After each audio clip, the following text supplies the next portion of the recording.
Hey everyone, welcome to the E2 Effective Elders podcast. Visit us at e2elders.org and please share this good word with others.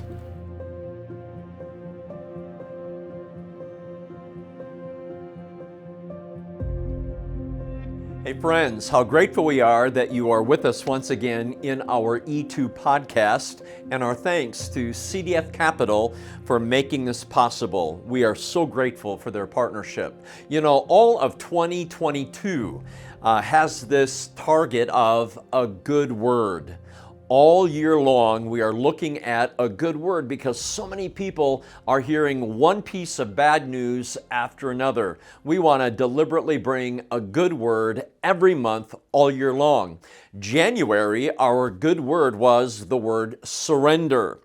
And there's a good side to surrender when we surrender our lives to the Lordship of Jesus Christ. February was that month of love, and we used the word compassion, that if like Jesus we could have compassion for broken, hurting people around us, we would be all the more the hands and feet of Jesus. Now last month, March, we looked at the word courage, that in the face of so many daunting challenges today, we want to have the courage of Almighty God welling up from deep within us to face whatever comes our way. And now in the month of April, we enter into a new word.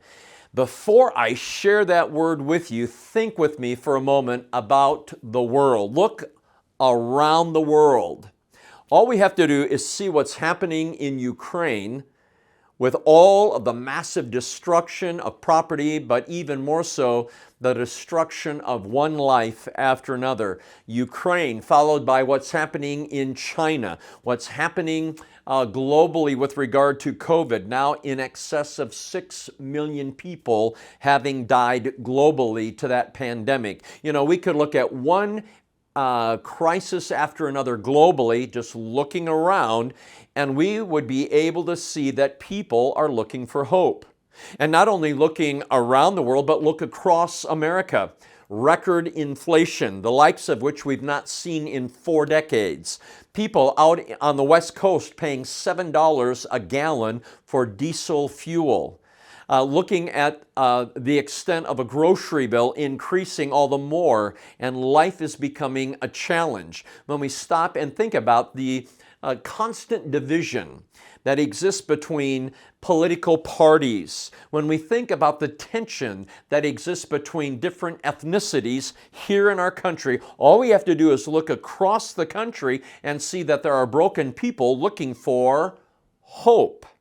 Not only looking around the world, not only looking across the country, but looking amid our own lives, within the church that you and I attend, within the family where you and I do life. And we can see immediately that people are looking for hope today. And so there is our word for April, a good word, and that word being hope.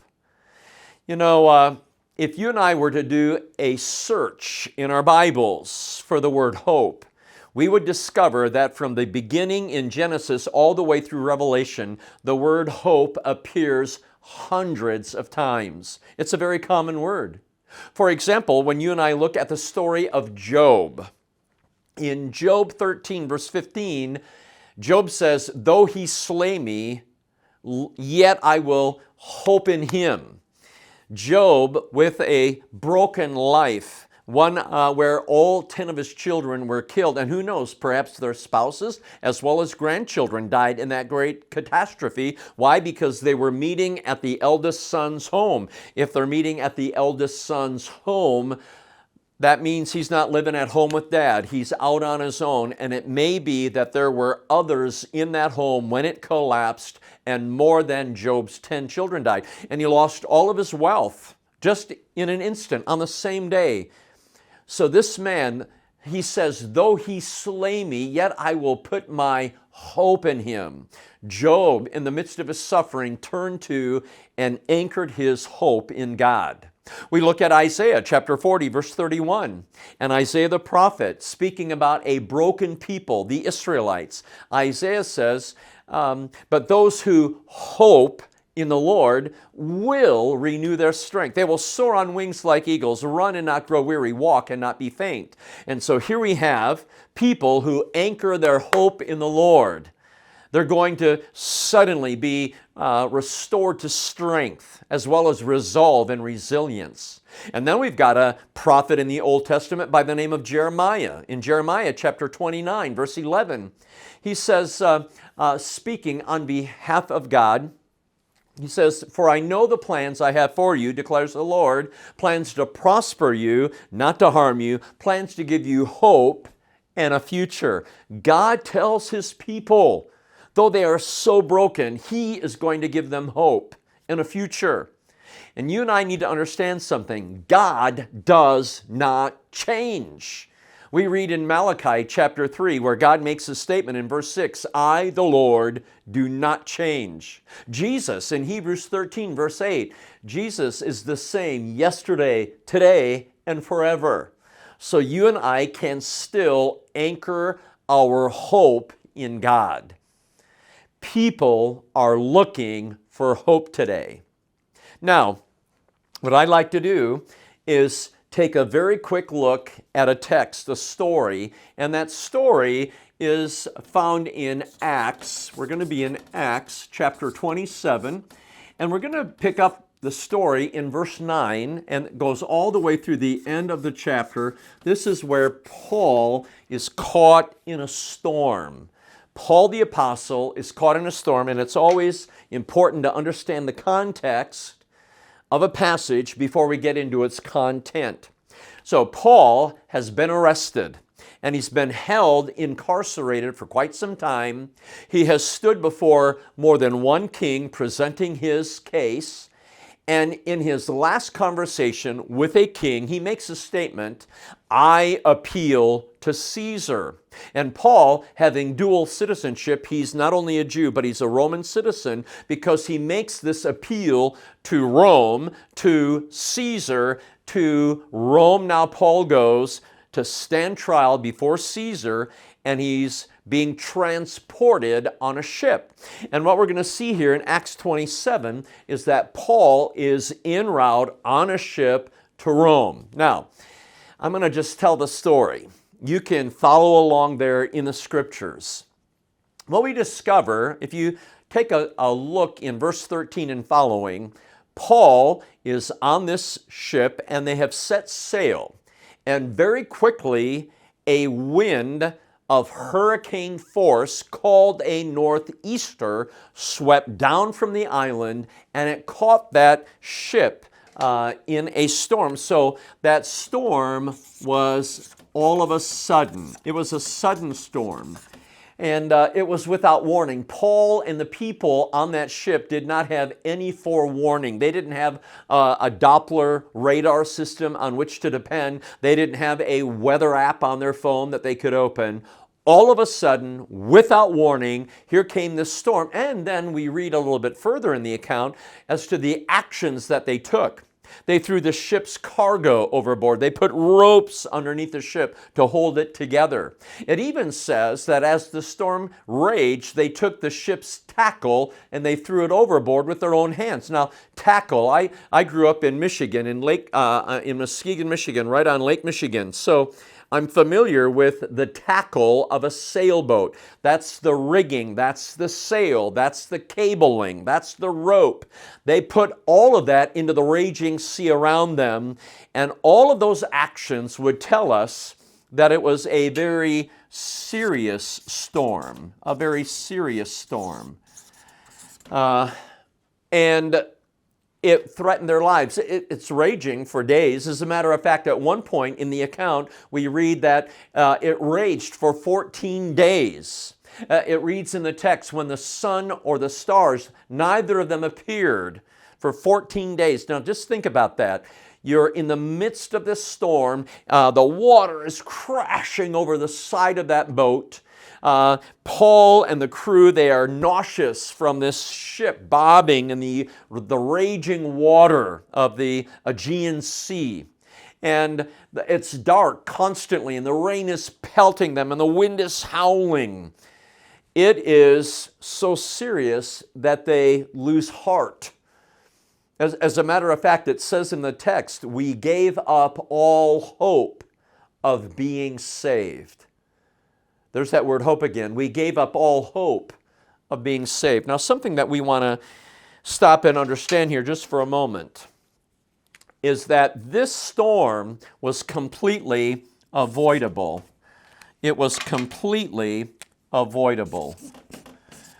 Because Paul says in the text, men, you should have taken my advice not to sail from Crete. If you just go back to verse 9, he told them they should not have sailed, and they could have spared themselves this damage and loss. Sometimes, though, when we look in that text, we see that there's an unavoidable aspect of it, and that unavoidable aspect is that they have to run aground on some island. Why?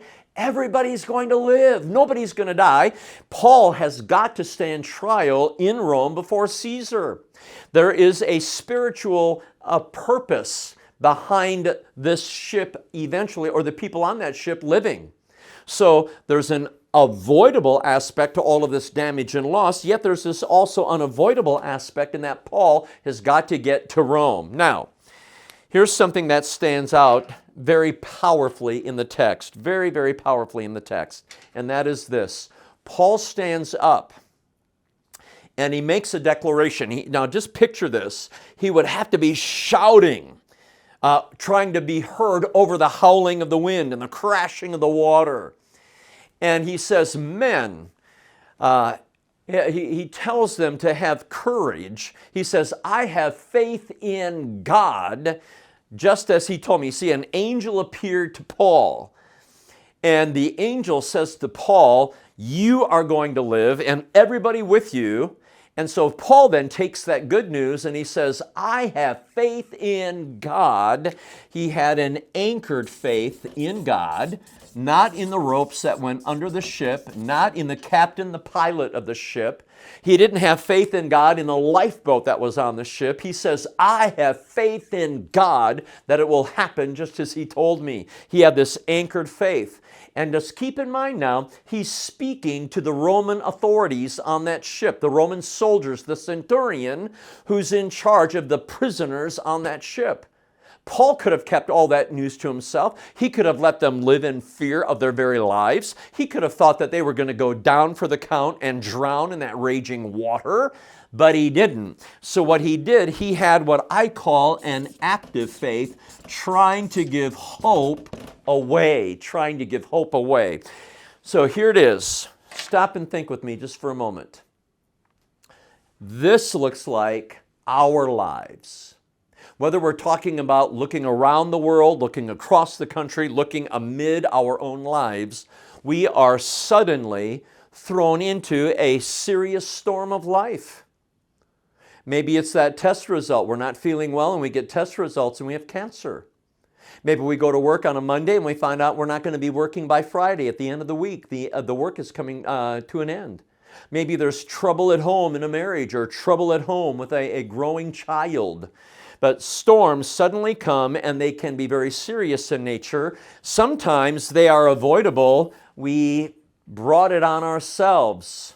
Maybe an ABC, an attitude that we had that was not godly, leading to a behavior in our lives that was not Christ-like, that resulted in C, some choices that we made that are not in keeping with the Word of God. And we are now suddenly in a serious storm that was completely avoidable. You know, David and Bathsheba, David suddenly was in a serious storm that was completely avoidable. It may be that we are in the midst of suffering that is unavoidable. It says in 1 Peter chapter 1, these trials have come into our lives to prove that our faith is genuine. Verse 7. It says in James chapter 1, these trials prove that we have perseverance. We rejoice in whatever the trial is in life so that we can develop perseverance, and perseverance must finish its work so that we can be mature and complete, not lacking in anything. James chapter 1, verse 2 and following. So there are purposes of storms in life, and God is maturing us, unavoidable. But here's the key: when people are looking for hope, maybe you're looking for hope, or we know somebody at work, in the family, at school, somebody for whom we care is looking for hope, we can share our anchored faith in God and then actively point them to God that they could find hope today. And I'm here to tell you that those who hope in the Lord will, not maybe, not perhaps, not might, no, they will renew their strength. They will soar on wings like eagles. They will run and not grow weary. They will walk and not be faint. And that hope is real, and that hope is here. That is a good word.